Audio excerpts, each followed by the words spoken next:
God's test. The test isn't knowing the answers, because sometimes we won't know the answers until we get into eternity. But the question is, do you still believe in me? Do you still trust me? Do you expect me to do what is right by you? That's what God wants us to do. One of my favorite spontaneous interactions between Jesus and somebody who was sick occurred in Mark chapter 9. I'll just give you kind of the cliff notes on this morning. A man walked up to Jesus one day and said, Jesus, will you heal me? And the man says, yes, I want to be healed. He says, do you believe that I can do that? He said, yes, Lord, I do, but help my unbelief. That's what it is. You know, the reason why we don't live by faith is we demand answers for everything. God, why are you doing this? I told you last week, don't ask why, ask what. What is it that you want me to learn? What is it that you want me to understand about myself? Now, here's the good thing with faith tests. If you don't get it right the first time, you get another crack at it. Remember we talked about those Israelites walking around the desert for how many years? You remember how many years they walked? 40, that's right. And they had 7 tests, and how many did they pass? 0! And they failed every one of them. So they kept walking around in circles. The promised land is right there. But God kept walking them around in circles. Why? Because He continued to test them to get them ready for where they wanted to be. Wow. Now, when I was in school, I knew that it was wise, pardon the pun, to be prepared for tests, right?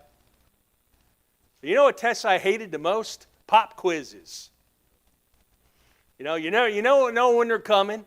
All you know is your instructor says, okay, students, put your books away and pull out a pen. And I knew it was pop quiz time. I think God specializes in pop quizzes. He doesn't tell you when the test is coming. It just shows up when you least expect it. Yeah. So this morning, I want to talk to you about one of the most important tests we'll ever have to go through in our lives. I refer to it as a major change test. God is going to work on you, but God is going to work specifically in this area. And we find an example in Hebrews 11, verse 8. It says this, by faith Abraham, when called to go to a place he would later receive as his inheritance, obeyed and went, even though he did not know where he was going. Yes. So God says, Abraham, I need you and Sarah to pack up everything you own. Now there's a problem. He's 75 years of age. Anybody around that age here? My wife is right on this. My wife has always told me, I'd rather do a beating than to move. Who likes to move, huh? One person, yeah. There's always one in the crowd. Who likes to move? No one. Because we're pack rats and we accumulate stuff. Abraham was the king of pack rats. He had everything. He had servants. He had children. He had sheep and cattle and stuff and more stuff. He had shops, and he had everything. And God says one day to him, he comes to Abraham, he says, hey, Abraham, I need you to move. I need you to go over here. So Abraham, like any man, would say, okay, God, where is it you want me to go? Well, I'll let you know when you get there. Well, what direction do I start out? I'll let you know when you start.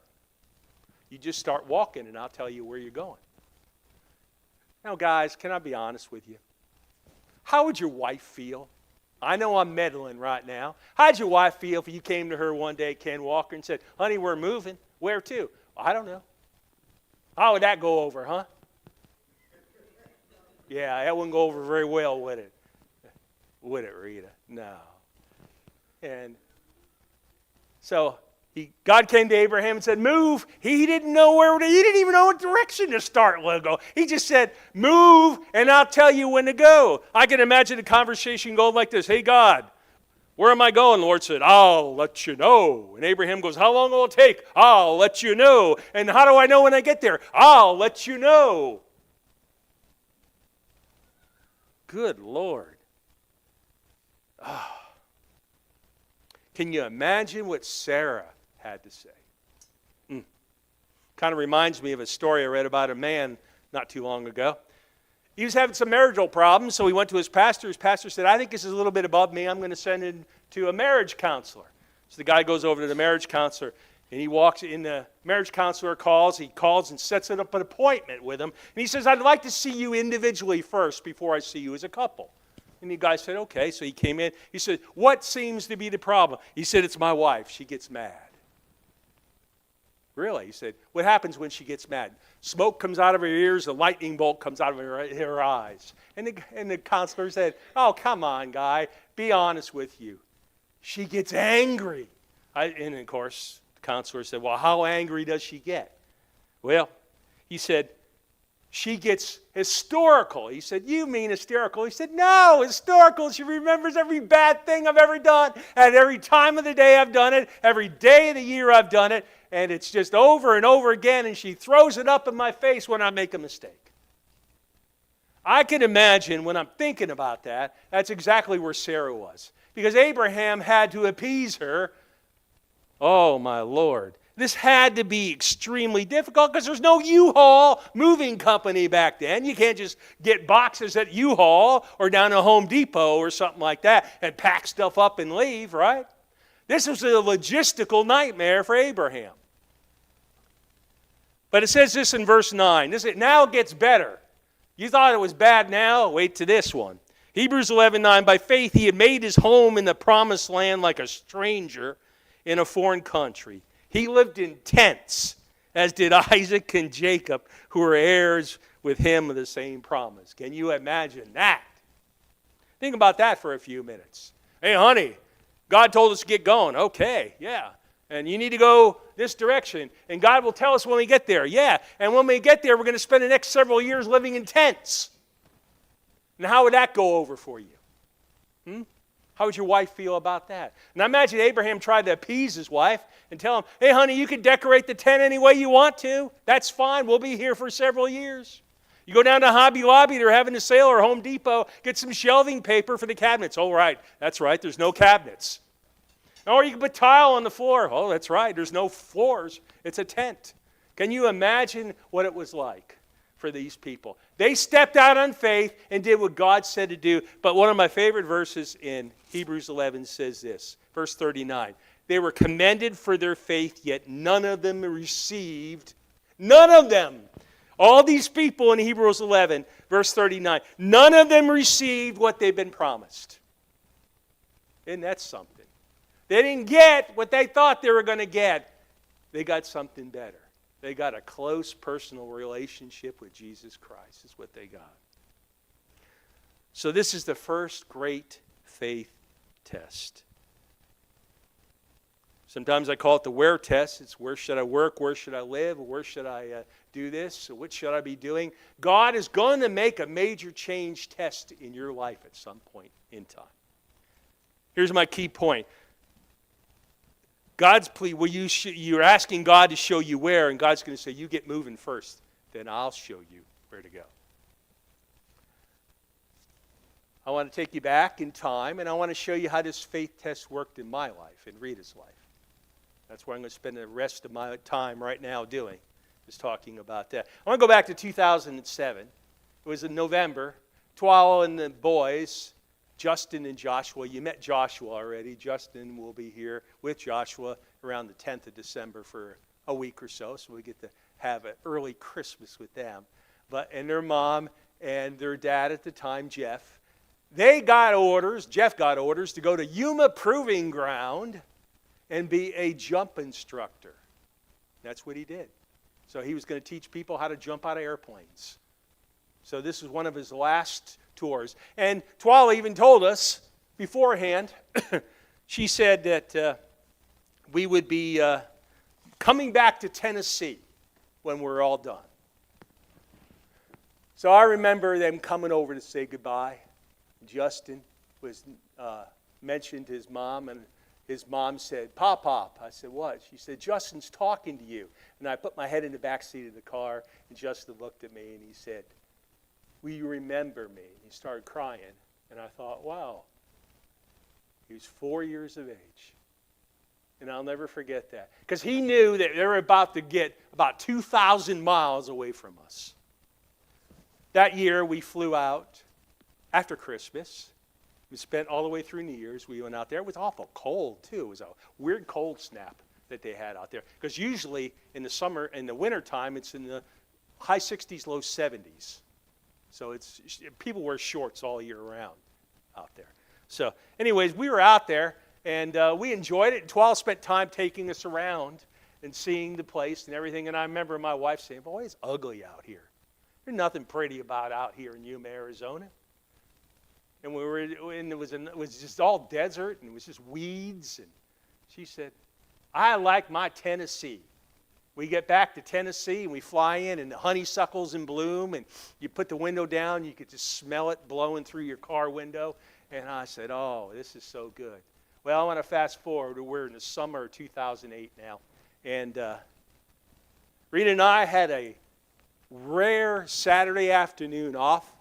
We were in our swimming pool. We were going between the swimming pool and the hot tub in our backyard. And my wife made a comment to me. She said, John, we sure have it made. Oh, my God. I didn't know what was going to happen, because starting the next day, our lives were up in turmoil. That's how quick things happen like that. So the next day, I was pastoring a church at the time, and I rolled over. It was early, about 5:45 in the morning. Rita wasn't in bed. Come to find out, I go into the living room, and there she is in the living room in the Chase Lounge with a Sudoku book next to her. She used to love to do Sudoku. I don't know if anybody else likes that, but she loves it. And she was crying. And I said, what's wrong, honey? She said, God's had me up all night long. He's been talking to me all night long. I said, about what? She said, we got to move to Arizona. I said, why on God's green earth would we want to move to Arizona? Because she told me, you could stay. I don't care what you do, but I'm going. But anyways, she told me two things that God kept repeating to her over and over. First thing was, your children are your legacy. And the second thing is, do not store up treasures on earth where rust and moth can destroy. So anyways, we went to church, and we spent a lot of time talking afterwards. And I said, I'm going to pray about this too. And the next morning, I got up about 8:30 or so, and the phone rang as soon as I got up, and it was my director of missions. He said, John, he said, this is really strange. He said, over the weekend, this guy called me from Indiana, and they're moving to Clarksville. God told him to move to Clarksville, and he's a pastor. And, I talked to him, and it's like talking to you. He said, you guys sound just alike. And you remember about a year ago we talked about getting a pastor in to help you at the church? He said, yeah, this guy's moving, and he's going to be here this week. I think you found the perfect person to come in and replace you in the church. I'm thinking to myself, So anyways, we start making plans, and I said, Rita, we got to sell the house. We got to move our furniture. You got to find a job. I got to transfer all my dialysis stuff over to Arizona. I said, this is a lot of stuff we got to do. There's a lot of planning that's got to take place. Now, the first thing I did is we're back now in June, end of May, beginning of June of 2008. Now, you probably don't remember, but gas was running about $5 a gallon back then. So to move across country, the three quotes I got were $33,000, $32,900, and $31,500. Rita said, God kept telling me, do not store up for yourself treasures on earth. So Rita and I took a faith step. We put the house on the market, and we sold everything we owned. You ever done that? We did it twice.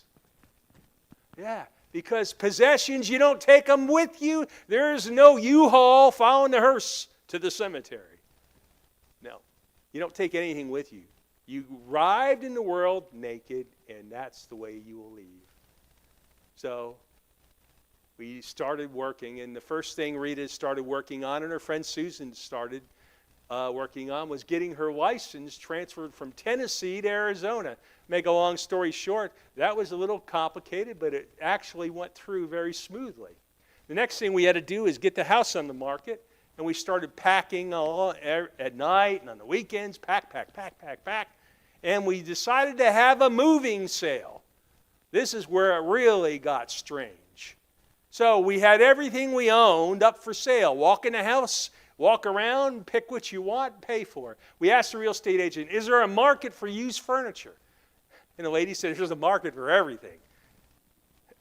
She wasn't kidding. So that next morning, it was a Friday morning, our real estate agent had an open house. And we came back later that day, and she said there was these two ladies came by to check out the house, and they were interested in the price of some of your stuff. I said, well, great. And they said, they're going to be back in the morning at the start of your moving sale. So the next Saturday morning, Susan and her parents came down, and that was one of Rita's best friends, and they helped us run this moving sale. Now, the moving sale started at 7. At 5:45, people were showing up. You know something I learned about moving sales? No sense putting a price on it because they're going to haggle you anyways. We had stuff for a nickel. Wait, take 2 cents? Well, thank you, buddy. I appreciate it. You know, that's the way people are. They want to haggle back and forth. So anyways, we're out there, and these people are coming up, and these two Korean ladies show up with their husbands in tow. They didn't say a word. They just followed their wives. And they come in, and they said, are you the owner? I said, yep. So I understand everything's for sale. Yep. And her first husband comes out with a wad of $100 bills like this. It must have been $5,000 to $10,000 worth of $100 bills. How much is the lawnmower? $400. Oh. Moved out. How much for that? How much for that? They just kept wheeling and running off cash and just handing it to us. In the meantime, they're going into the house, and Rita's taking them through the house, and the lady said, ooh, the couch. How much is that? And Rita said, well, you want to buy the couch and love seeing the chase? I'll give you a bargain price. And she did, and they paid cash. At the end of the day, 90% of what we own was gone.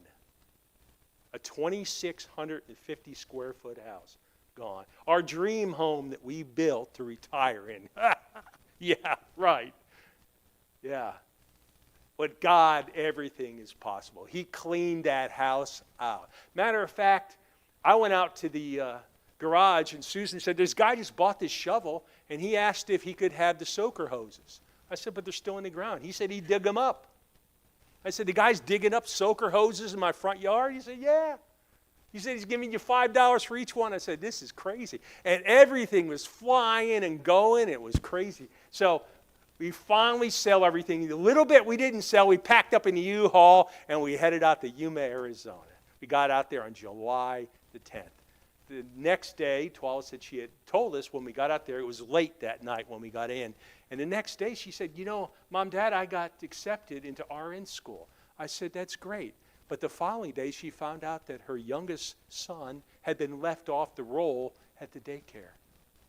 She couldn't go to RN school because her son didn't have daycare. And God said, you're here. You're not working. Babysit Joshua. Give you a chance to get to know the boy. He was a strong-willed child. Boy, that was some fun, let me tell you. But I enjoyed every minute, except for when we had to go pick up his brother at school. I don't want to go pick up my brother.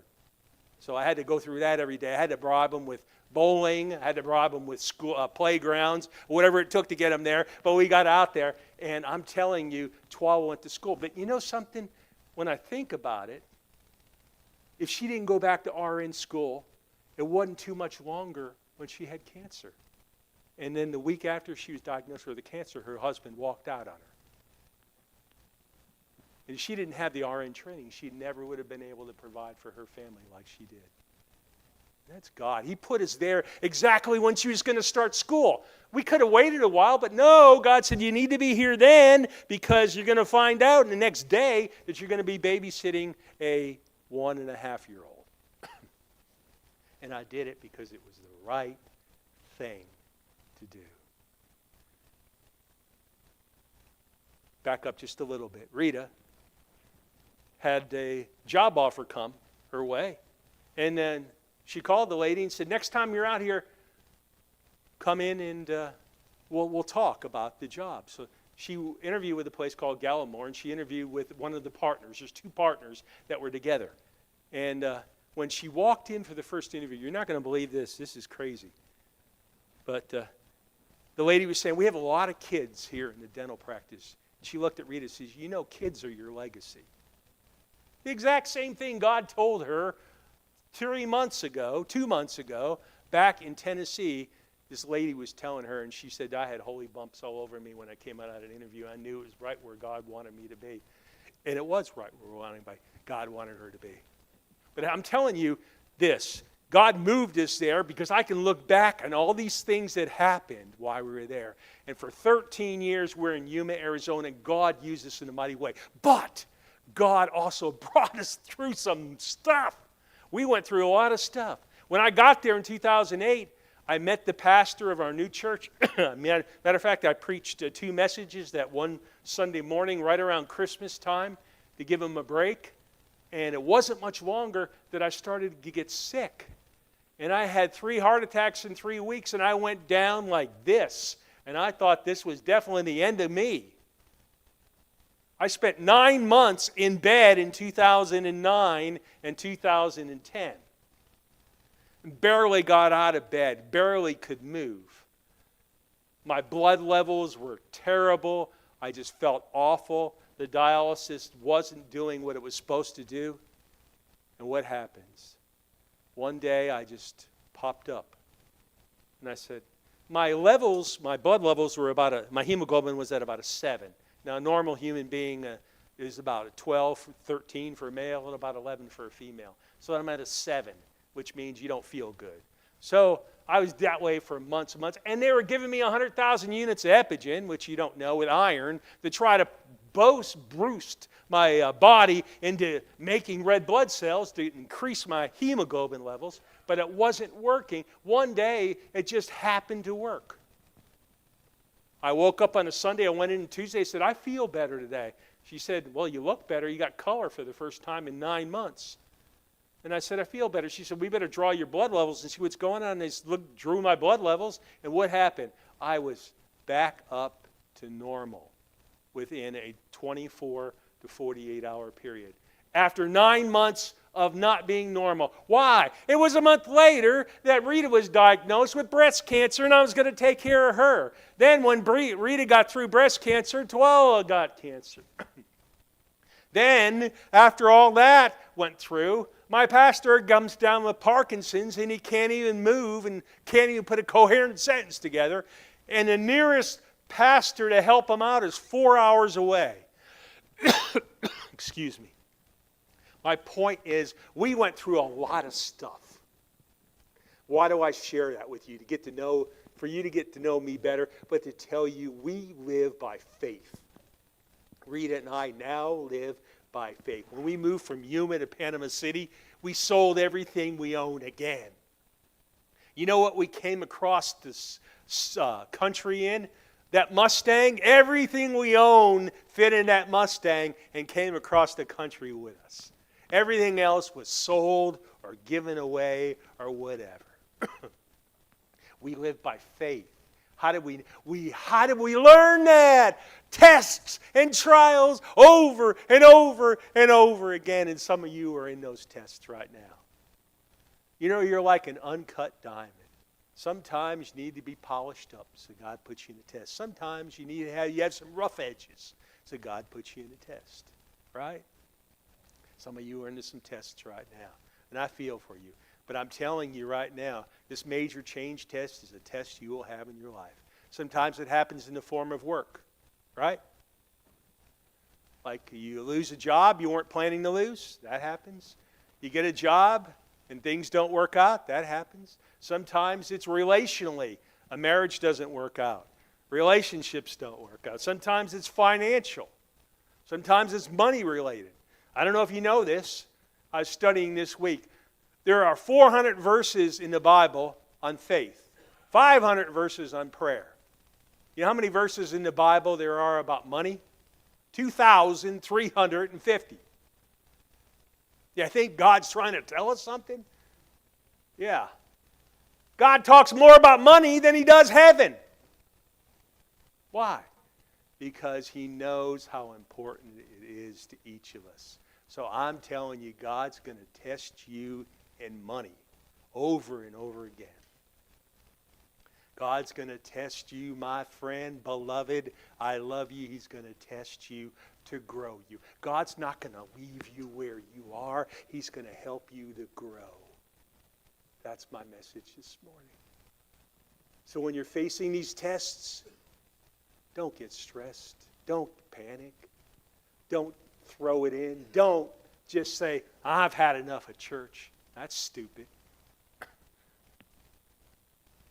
You know what you do?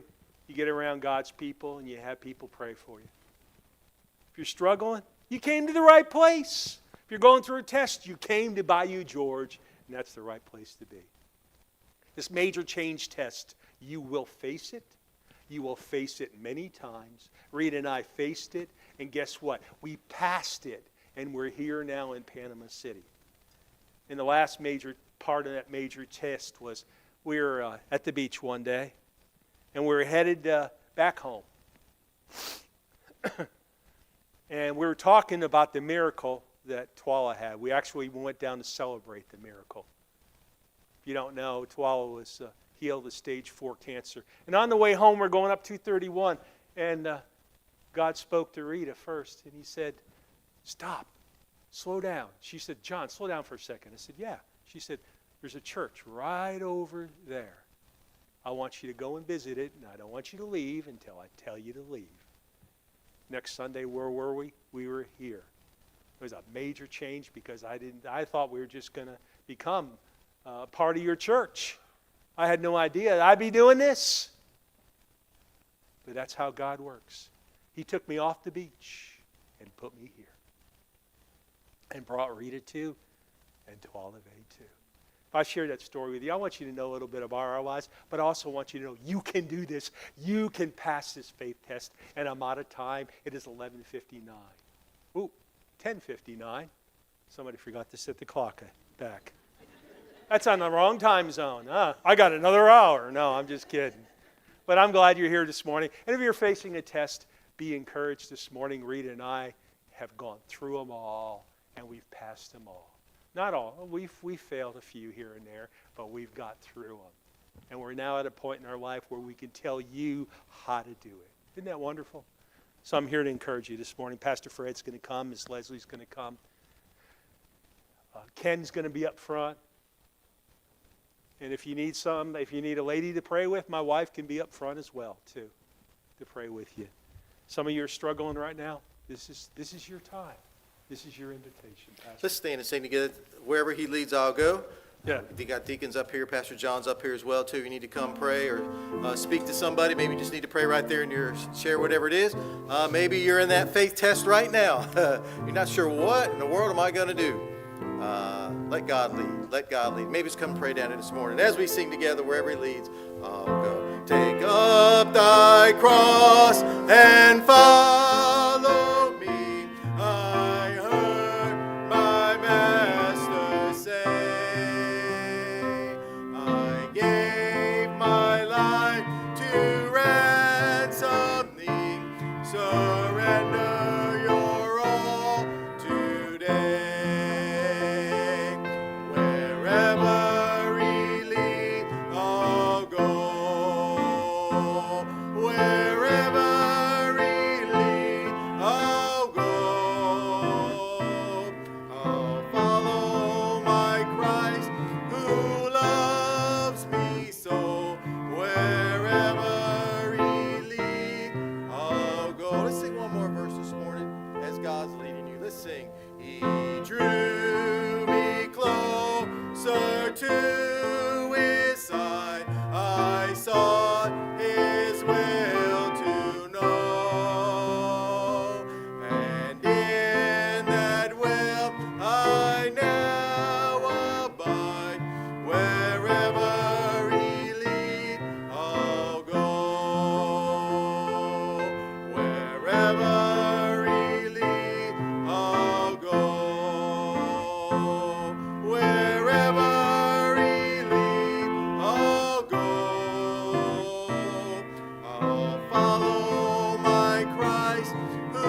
And so, if we accept them into the fellowship of our church, let's give a hearty amen.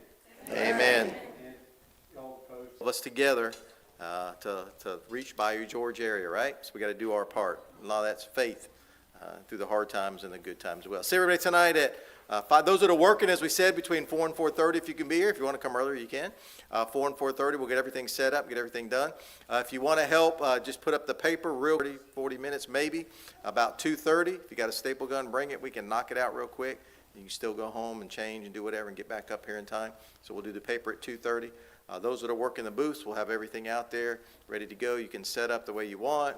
Hopefully we'll have a little spray paint. Maybe you can spray paint and get things ready to go for that. Come up, have some hot dogs tonight, chili, cakewalk, all the good stuff. It's going to be a great time. Invite folks to be here. 5. It'll kick off at 5 tonight. But folks that are working, if you can be here a little bit earlier, because folks will hopefully start coming. All right. Brother Steve, Pastor, I don't want to call you Pastor. Steve, if you don't mind, lead us in prayer, I'd appreciate it.